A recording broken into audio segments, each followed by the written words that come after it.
Welcome to the Stars Align Dramas and Dreams podcast, where the infinite sky meets the starry world of dramas. We're your guides through the cosmos, from heart-stopping queer love stories to straight dramas of unexpected love, and every unforgettable moment in between that make us swoon, laugh, and cry. And of course, we'll sprinkle in a little stardust along the way. I'm Nixie. I'm Cyrus. Each week, we'll explore the stellar journey of love, identity, and connection, one drama and one dream at a time. So gather your stardust, find your spot under the stars, and let's dive in. This week, we're casting our gaze upon the sibling relationships in dramas, letting the stars guide us through the exciting and vast world it holds. To start our exploration, we need to understand one thing. What are sibling bonds and why do they matter? Sibling bonds are definitely interesting. Truly something There's so many else. ways you can go about. Yes. There's so many ways you can go about them, because you can do a sibling bond that is positive, like enforcement for each other, or you can do ones where like they're like enemies at each other's throats, and it's still be understandable for people who've Both had are siblings. valid. And we say this because we both have siblings. And I think we both have Interesting different spectrums of relations. siblings. Yeah.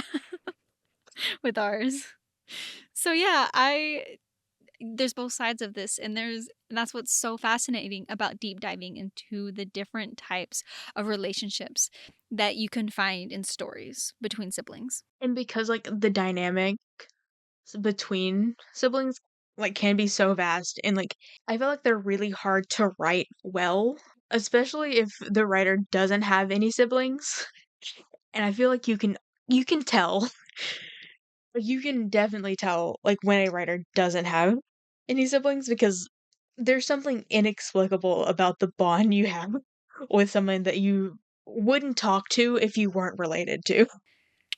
There are some sibling bonds that when they have like no bickering and it's all nothing but pure love, Yeah. I'm kind of like, I know that's possible for a sibling relationship, but come on. You gotta put some sort of conflict between the two to a certain degree, because no matter how well they love each other, there's gonna be those little perks that they like to nag each other about, because that's just how the sibling relationships work. Like you live typically you live under the same house, like the same roof. You're gonna find something that just they do that you just grinds your last nerve for no given reason. Like, I want to say sometimes the exception is if there's an age gap, but not even then, because there's an age gap mentally between the two, where there's one probably playing almost a parent figure. Yeah. And even then, there's something getting on to the younger one, because they're like, oh my God, you're not like my mom, you're not my dad, you're not like, why are you the one acting like you're all in charge? And then even if it's the opposite direction, sometimes being the same age to the point that they're twins, that literally also is going to nag them. So like if you don't have a little bit of friction between the two, something about it's not going to feel as real. But even so, those are some of the best relationships to watch, to like see portrayed in a drama. Like in media, like when siblings bonds and like their dynamics are done well, they are some of the most meaningful relationships in any piece of media. But like the caveat to that is that they have to be done well for that to be the end result. Since we now understand the basics, let's break down the constellation of sibling relationships, mapping out the stars that connect to reveal the deeper layers of meanings we're exploring.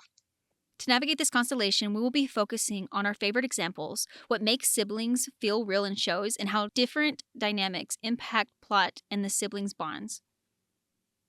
We start our exploration with our favorite examples of siblings in shows. By discussing them, we will examine the heart of sibling relationships and what they mean to us. There are so many that I can describe. There's even some that I want to bring up, but I kind of want to wait on for later possible shows.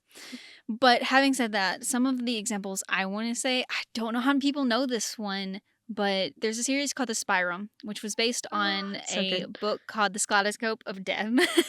And one of my favorite sibling relationships is between Qing Yishi and Qing Shanli. And those two... The twins! The twins!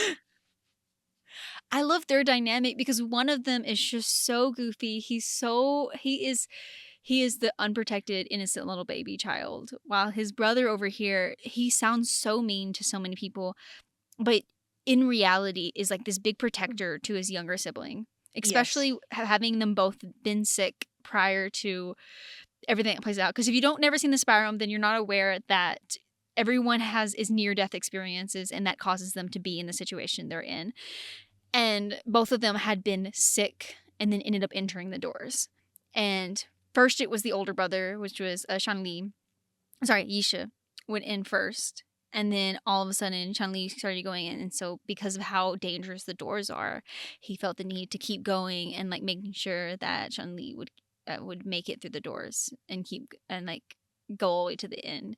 But their bond is one of my favorite ones, just because the dynamic is so different. They butt heads a lot in that series. It's one Yeah. of those intended to be negative outwards, but internally there's a lot of like support and love for each other. Like, they're at each other's heads constantly because they deeply care for the well-being of their Mm-hmm. sibling, which is honestly pretty accurate. Another one that I really like, and we'll get into some more common, because like if you come here for like the BLs that we talked a lot, I promise we'll be mentioning those. But I'm gonna keep talking a little bit about the Chinese ones before I pull away. There's one more I want to talk about, and this one Cyrus has never seen, but I Uh, have ranted like there was no tomorrow about. There is Yitian and Jinkyu. Jinkyu? Jinkyu, whatever.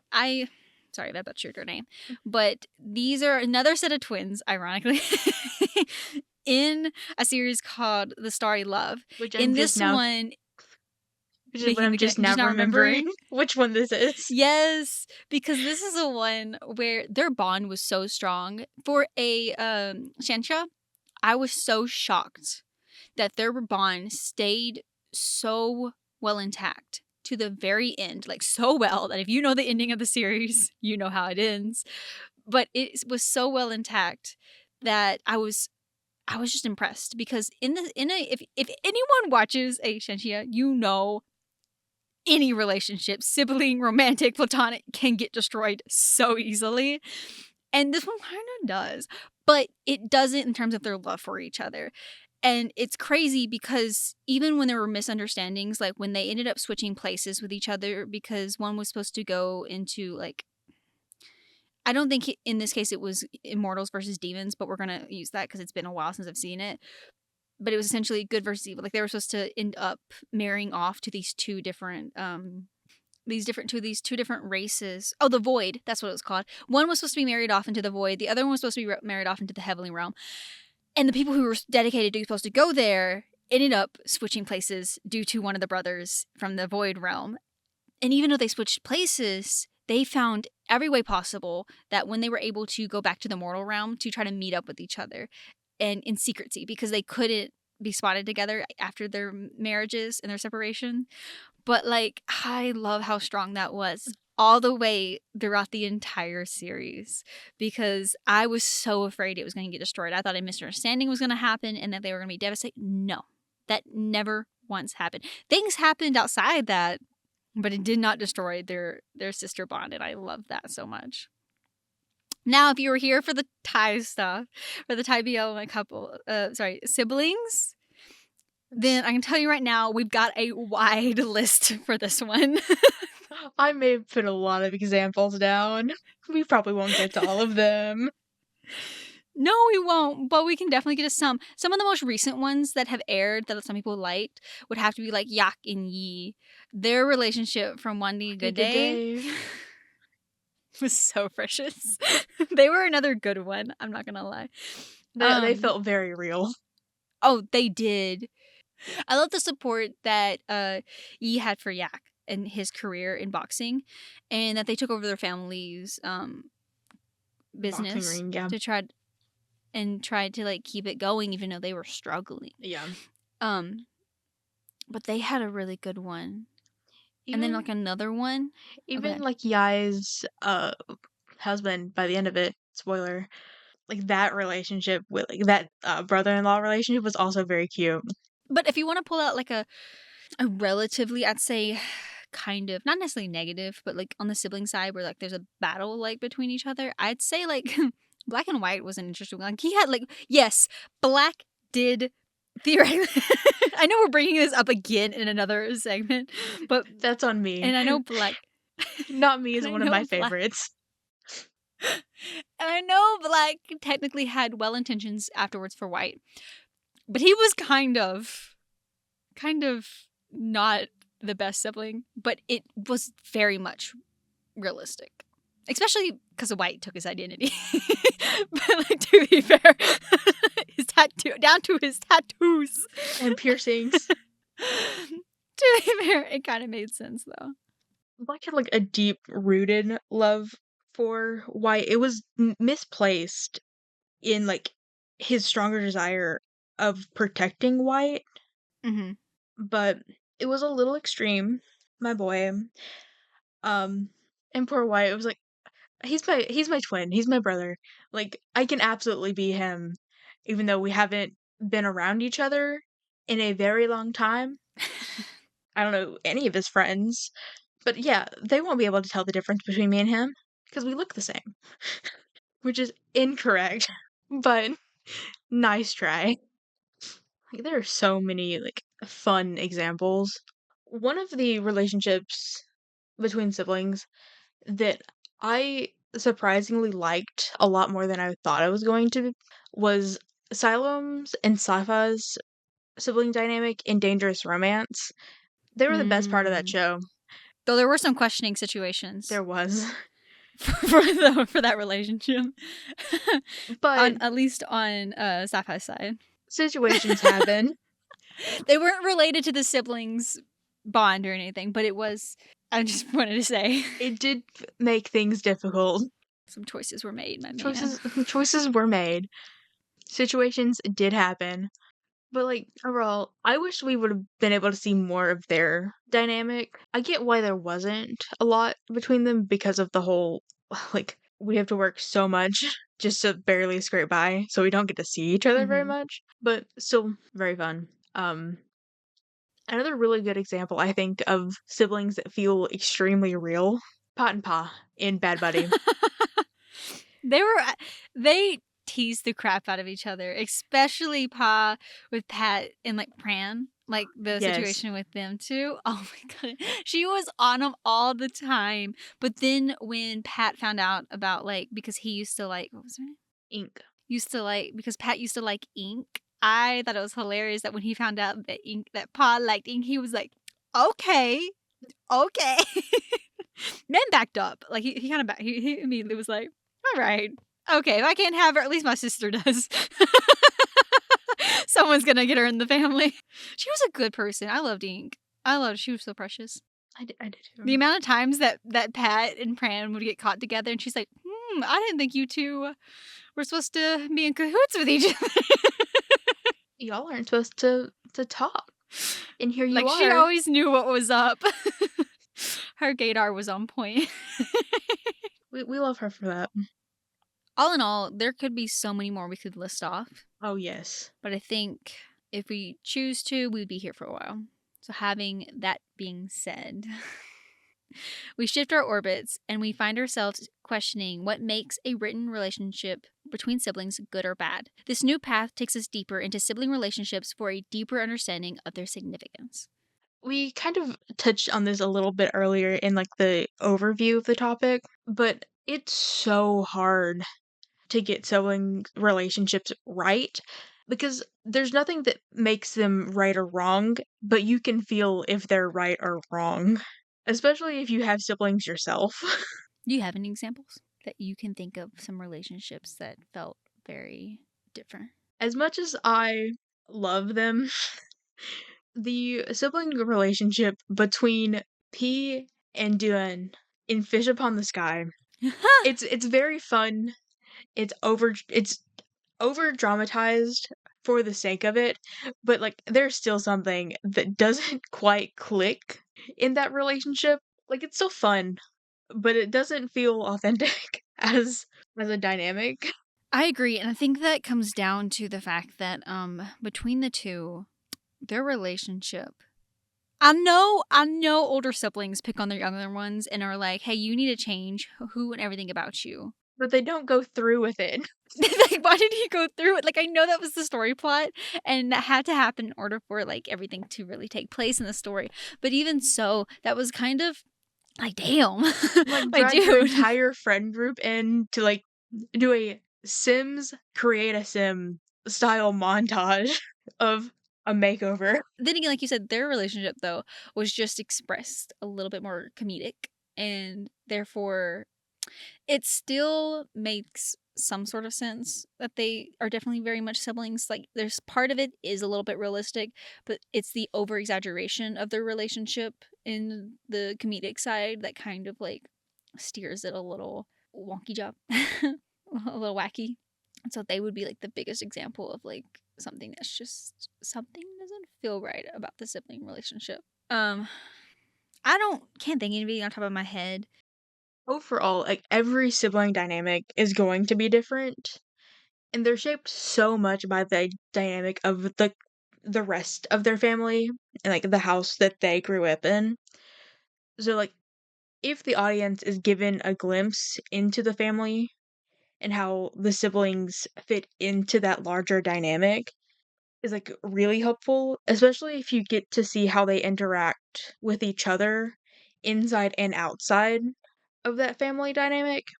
Establishing that will definitely add context to the dynamic that any particular set of siblings have with each other.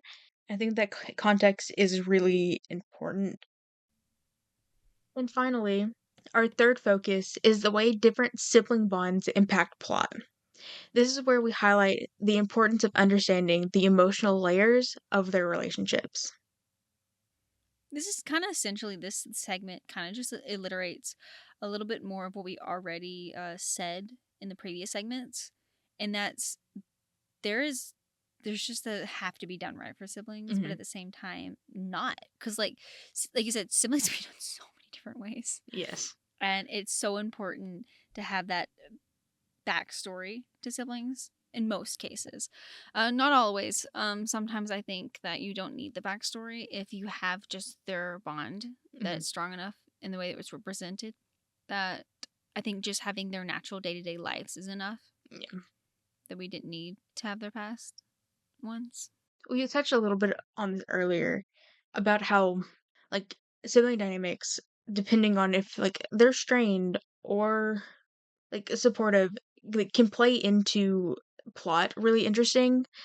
If you have a set of siblings that are highly competitive or, like, pitted against each other by parents, that can play into plot in really interesting ways when, again, done right. The thing with the siblings, I think, in their importance in series is honestly, as when you create characters, it's so easy to want to create so many different ones and so many different relationships. But to be honest, if a character doesn't have a role, then honestly they shouldn't exist. Yeah. And so and that's the same for siblings. I'm gonna have to say that might sound terrible, but a character should not have siblings if there isn't a reason for that sibling. May that be that they're a mentor character, may that be that they're the conflict character, maybe that's something to rise, maybe they're the parallel situation to the other sibling, which has happened multiple times.